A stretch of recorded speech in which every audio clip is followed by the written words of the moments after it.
Hello girls, good morning. कैसे हैं आप सब लोग? I hope all of you are well and good.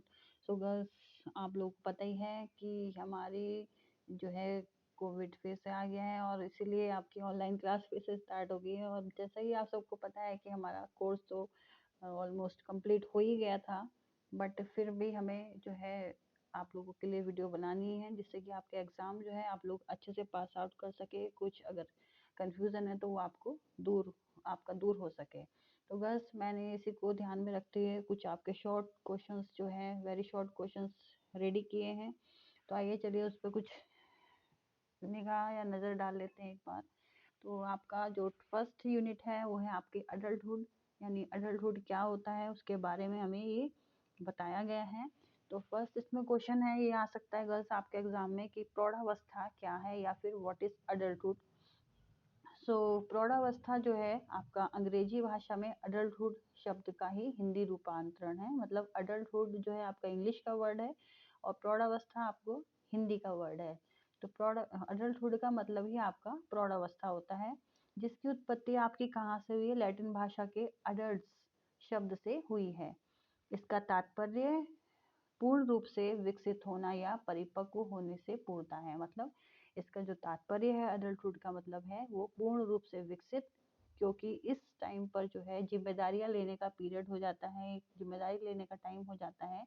अर्थात जो एक एडोलसेंस है वो इस एज में जब आता है तो वो क्या क्या सोचने लगता है, अपनी जिम्मेदारियां, अपने फ्यूचर प्लानिंग सबकी चीज वो सोचने लगता है। तो इसलिए इसे परिपक्वता भी कहा गया है एक तरीके से। अथवा या फिर वह व्यक्ति जिसने अपनी वृद्धि पूर्ण कर ली है, वह समाज के अन्य प्राणों के समान वह उच्च स्तर प्राप्त करने के लिए तैयारी कर रहा है। मतलब जिसने अपनी पढ़ाई लिखाई सब कुछ पूरा कर लिया है और वो आने वाले टाइम पे वो ये सोच कर कि अब मुझे उच्च शिक्षा प्राप्त करनी है और अन्य प्रौढ़ों के समान, मतलब या तो उसके कोई रिलेटिव हैं या फिर रिश्तेदार हैं या फिर जो उसके घर में बड़े बूढ़े हैं, उनको देखकर ही वो अपनी जो है इंस्पायर हुआ है किसी चीज़ से और वो एक तैयारी करने में लग जाता है कि अब मुझे इस व्यक्ति के समान बनना है।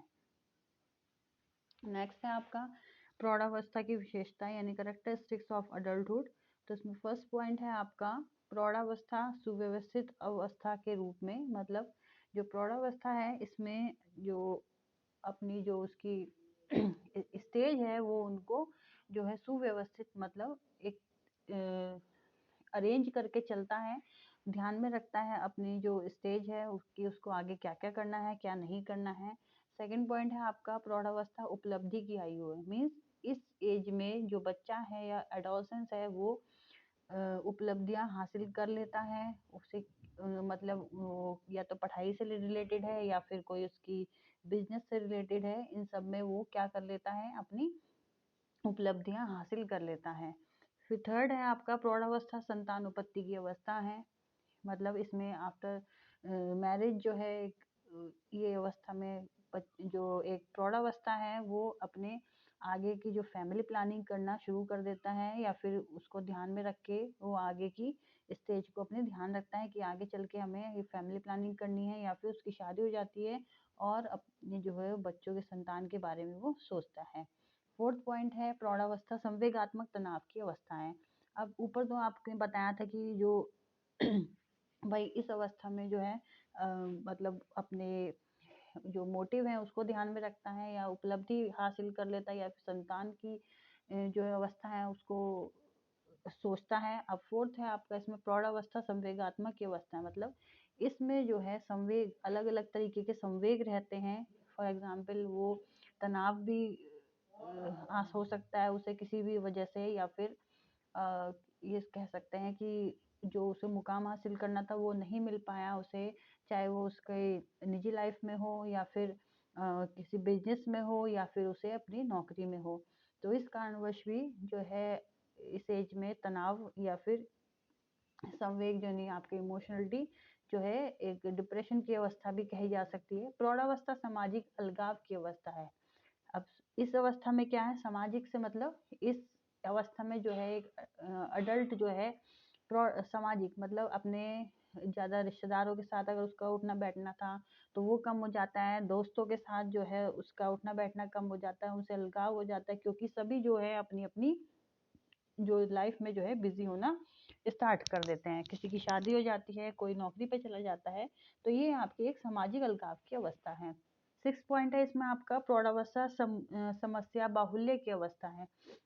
मतलब इस अवस्था में या इस स्टेज में जो है आपकी जो प्रौढ़ावस्था है, इसमें बहुत सारी डिफिकल्टीज आती हैं लाइफ की, कि जैसे कि किसी को फाइनेंशियल प्रॉब्लम हो जाती है, या किसी का कोई अपना जो है बड़ा बूढ़ा वो अपना जो है उनकी मृत्यु हो गई है, या फिर अलग, या फिर जो है किसी को लाइफ पार्टनर अच्छा नहीं मिला है, किसी को जो है संतान की परेशानी, किसी के बच्चे नहीं हुए हैं, तो इस तरीके से ये बहुत ही ज़्यादा एक डिफिकल्ट स्टेज भी होती है।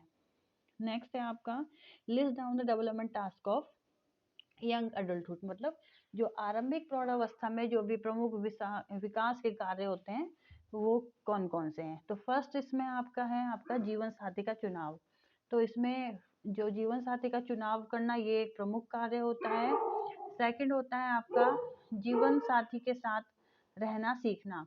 मतलब भाई शादी हो गई है, एक लड़की के लिए एक ये स्थिति बहुत ही ज़्यादा कहनी चाहिए डिफ़िकल्टीज़ होती है, क्योंकि लड़का तो कहीं जाता नहीं है शादी होने के बाद, लड़की ही रहना सीखती है दूसरे के घर में जाके, एडजस्ट करना, सब चीज़ सहना, बहुत सारे चेंजेस आते हैं लड़कियों के लिए। तो ये एक जीवन साथी के साथ रहना सीखना बहुत ही बड़ा एक डिफ़िकल्ट टास्क होता है। थर्ड है आपका पारिवारिक जीवन की शुरुआत। मतलब एक फैमिली प्लानिंग की जो स्टार्टिंग होती है तो इस एज में ही करते हैं। फोर्थ है आपका संतानोत्पत्ति करना एवं उत्पन्न संतान का पालन पोषण करना। मतलब एक तो भाई संतान जो है उत्पत्ति करना, और नेक्स्ट है आपका जो संतान उत्पन्न हो गई है उसके बाद उसके पालन पोषण कहाँ से होगा, इतना फाइनेंशियली कंडीशन सही है या नहीं है, उन सब चीज़ों का ध्यान रखना। घर एवं परिवार का प्रबंध करना। फिफ्थ पॉइंट है कि घर एवं परिवार का, भाई बच्चे भी हो गए, शादी भी हो गई, और बच्चों की पढ़ाई लिखाई भी हो गई है। अब एक बात आती है कि आगे चल के अगर कोई रेंट पे रह रहा है तो उनका अपना घर हो, परिवार का प्रबंध करना जहाँ पे उनका परिवार पूरा अच्छे से रह सके या फिर अपनी लाइफ आगे की अच्छे से गुजार सके। सिक्स पॉइंट है आपका नागरिक जिम्मेदारी समझना। नागरिक जिम्मेदारी से मतलब ये है कि जरूरी नहीं है कि हम किसी मोर्चे पे ही जाएं या सरहद पे ही जाके लड़ें। कुछ हमारी जिम्मेदारियां भी होती हैं नागरिक, जैसे आपकी वोटिंग की है। अब वोट आने वाले हैं तो ये सबको ध्यान रखना चाहिए कि हमें वोट जरूर देना है।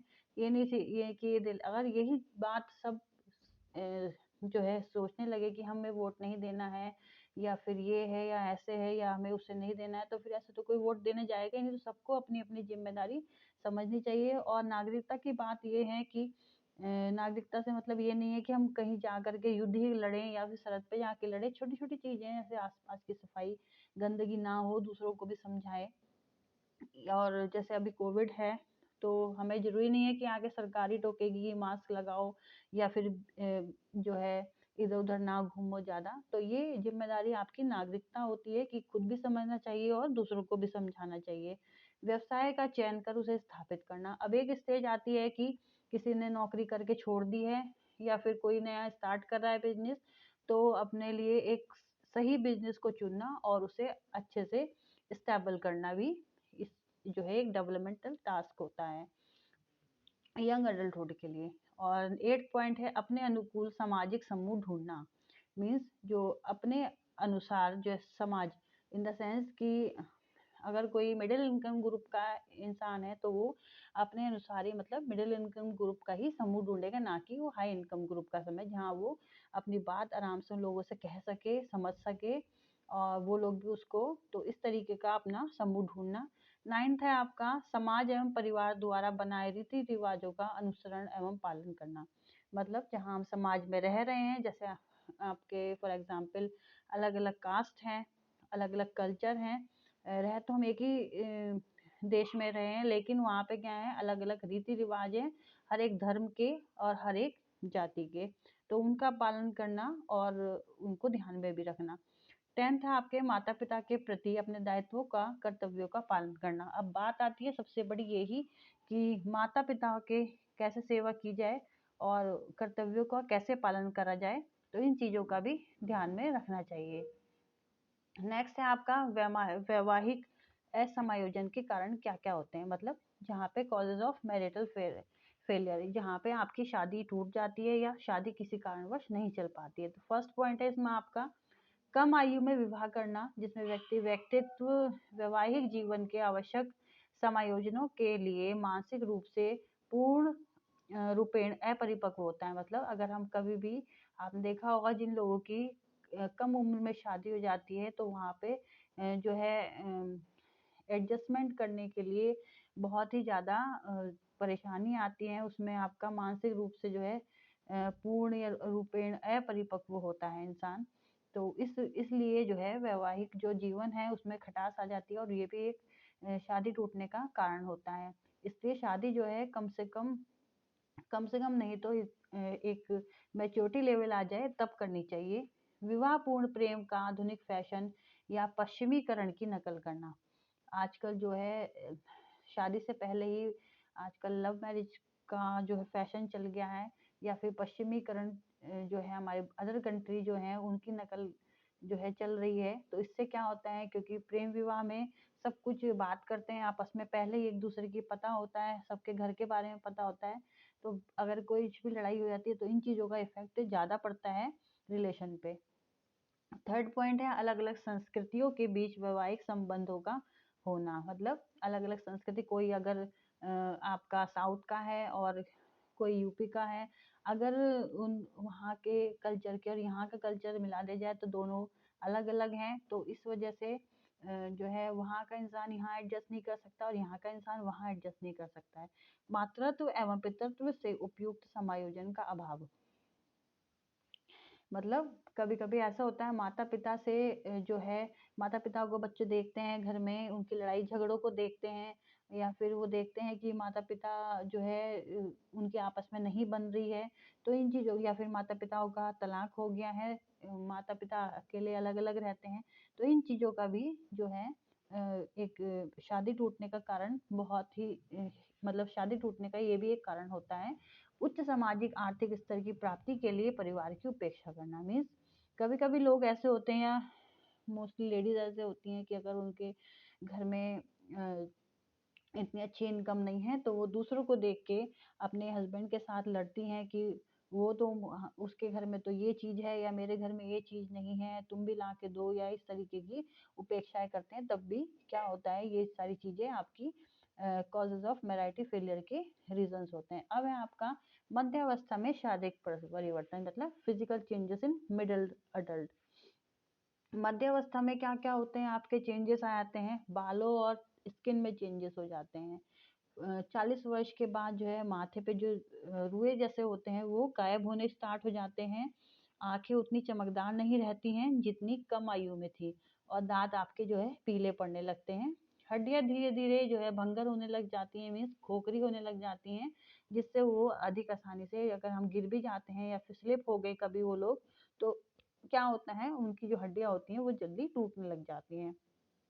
पुरुषों में त्वचा जो है रुखी हो जाती है और उनमें झुर्रियाँ दिखाई देनी पड़ जाती हैं। तो ये आपके होते हैं फिजिकल चेंजेस इन मिडल्टूड। तो गर्ल्स, आज मैंने आपके लिए शॉर्ट क्वेश्चन रेडी किए थे, और मेरे हिसाब से ये मोस्ट इम्पॉर्टेंट क्वेश्चंस हैं, आपके एग्जाम में जरूर आएंगे इनमें से शॉर्ट क्वेश्चन या वेरी शॉर्ट में। तो गर्ल्स, इन्हें आप एक बार देख ले, और भी नेक्स्ट वीडियो में आपके लिए और भी क्वेश्चंस लेके आऊंगी, कुछ लॉन्ग क्वेश्चन भी आपके लिए रेडी करूंगी। तो गर्ल्स, आई होप आपको वीडियो पसंद आई होगी। अगर कुछ नहीं आ रहा है, समझ में नहीं आया कुछ, तो आप जूम मीटिंग में मेरे साथ डिस्कस कर सकते हैं। So girls, take care, bye bye.